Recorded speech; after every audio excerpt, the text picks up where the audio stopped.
Welcome folks! With Elder Scrolls 6 being officially announced, we still have to wait a few years more to play it. And so you may be interested about other great games that you may like as an RPG fan. Note that it is a second video, so if you'll be curious about some other games already recommended, watch the first video too. It is linked in video description. Each of the games listed in this video is an amazing creation in many aspects. So no matter what your own preferences are, few or more games from this list will definitely deliver you a joyful experience and maybe even let you open a brand new beloved type of RPG for yourself. Let's go! Baldurs Gate 2.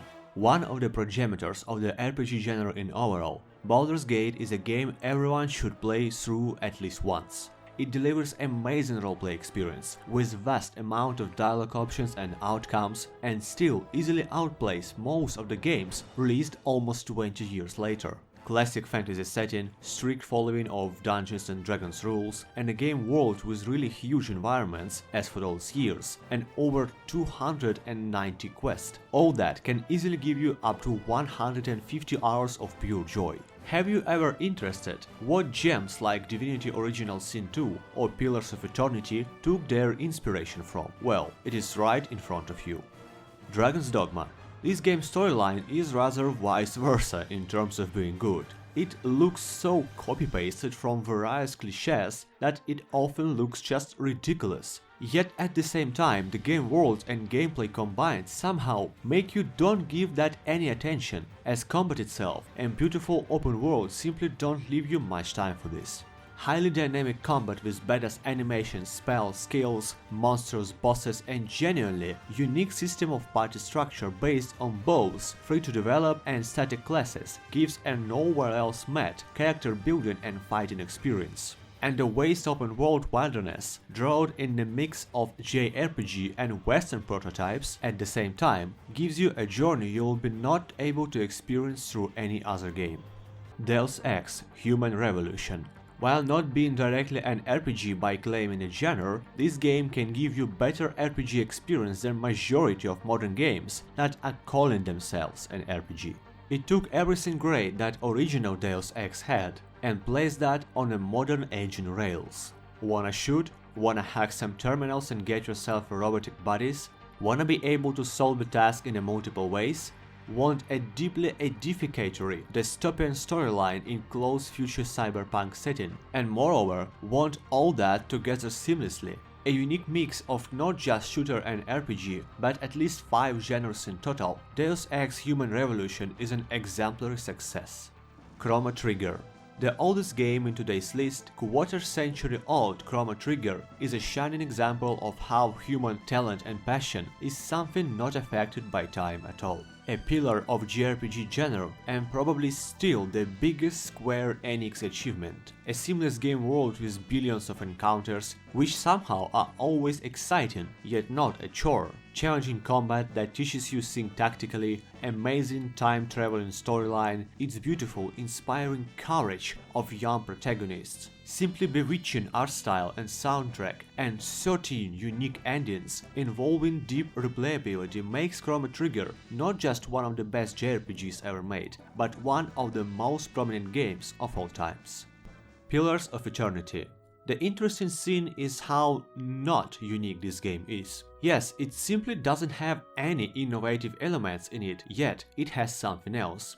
The whole game itself is a one massive appeal to Baldurs Gate fans and everyone nostalgic to Dungeons and Dragons classics. Yet it simply delivers this so good and so polished that it pays off completely. Pillars took all the best from classic D&D setting and just made it look better. Typical turn-based combat, isometric world, yet masterful narration and story writing, which covers everything from religion to social discriminations, sometimes just brutal difficulty, injections of lore and dark humor everywhere. The game is overflowing with top-notch made content and challenging combat. And it is just an amazing example of how a tribute to something classic, yet with deep passion and own spirit, can be a shining experience.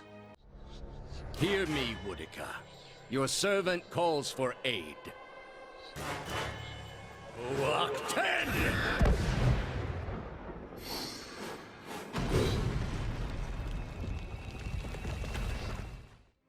Dark Souls.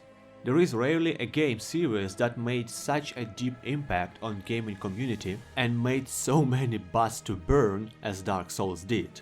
Each game in the series has own pros and cons, like the second game has the most fun PvP, first one is the most ambient but not quite finished and has most of bugs, and the third one lacks some details here and there, but brings a great improvements in almost everything compared to first two games. Dark Souls is an embodiment of the word unique. Its grotesque design, which is beautiful and hideous at the same time in aesthetical aspect, its dark, grim lore, unique character building system with even ridiculous options may be not only fun but also competitive in PvP, extremely challenging and fun combat and social interaction within the game. It is also amazing how Dark Souls can satisfy both PvE and PvP seeking players, letting you switch between these two types of playing anytime, as well as burning your nerve cells in some sort of masochistic joy all the way out. Final Fantasy VI. With 15 games in it, Final Fantasy is a series that's probably known to everyone in this world, from 15 to 75 years old, and you likely played at least one game of it. Usually it is Final Fantasy VII that's considered to be an iconic one, but I want to point attention on the sixth part, which is just so different from all other games in series. It is wrapping around the question, what if the bad guy wins? Revealing the dark storyline and somewhat simple, short-looking protagonist in order to let you embrace the story of the world itself, and from unusual point. This game also provides you absolutely different class system compared to other Final Fantasy games, and does that very encouraging. Final Fantasy VI is nothing else like in every matter. South Park: The Stick of Truth. What? An RPG based on one of the most ridiculous, dirty black humor adult cartoon ever? Fart magic and plasma pooks? Are you kidding me or what, you may ask? Such a game just had to fail on everything and become nothing else but a bad meme, from any logical point, yeah. But it simply broken all the odds and did quite the opposite. Obsidian, yeah, it is done by the same people who made Fallout New Vegas and Pillars of Eternity, have managed to tangle actual RPG elements with South Park's ridiculous sense of humor, which resulted in genuinely engaging gameplay and actually interesting character builds and fights while keeping all South Park unique charisma. So if you're not afraid of South Park as a phenomenon itself, the game will not let you down, and moreover, it may give you one of the most unique and hilarious gaming experiences ever. The Legend of Zelda: Breath of the Wild. A cartoonish analog of Skyrim, just better in many open-world aspects, looking as nothing even remotely possible to interest an Elder Scrolls player, this game can give you more structural resemblance than you have ever thought. No game can give such a refreshed and satisfying approach to open-world exploration as this one. It is also different from every other Zelda game, different in everything basically, but given huge amount of abilities and beautiful design, it composes itself into one of the most encouraging open-world RPGs ever made. And it is a game that's alone worth to buy a Switch for. Outward. For me personally, Outward was the most pleasant surprise in RPG area in many years. It introduces everything we used to expect from an open-world game, yet leaning towards classic RPG world design like Gothic and just throwing out all the boring stereotypes about your typical heroes in video games. You can not just start the game and go into first cave you stumbled across to kill a few bandits or wolves and get your first shiny loot. You'll be punished for this carelessness. Outward is cruel and unforgiving in every matter. Your mistakes are permanent. You need to trade your own vitality for learning spells, and a moment of hesitation on combat can cost you life. In addition, Outward player should survive not only the tough enemies, but also the harsh weathers, which change dynamically in each region. Drink, sleep, survival is a default part of the game. At the same time, Outward delivers a truly rewarding experience. Be it learning a new technique, getting a victory over enemies in a new region, or finding a unique weapon, which is really unique here.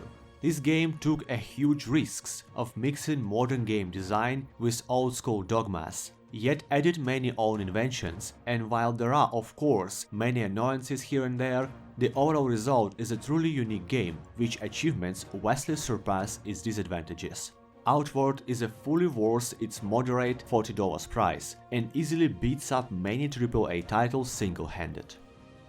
That's all for now, fellas. Thanks for watching, and I hope you found some useful recommendations for personal RPG collection. And if you did, don't forget to enable channel notifications and join our Discord to always stay in touch. Sinitar Gaming here, signing out.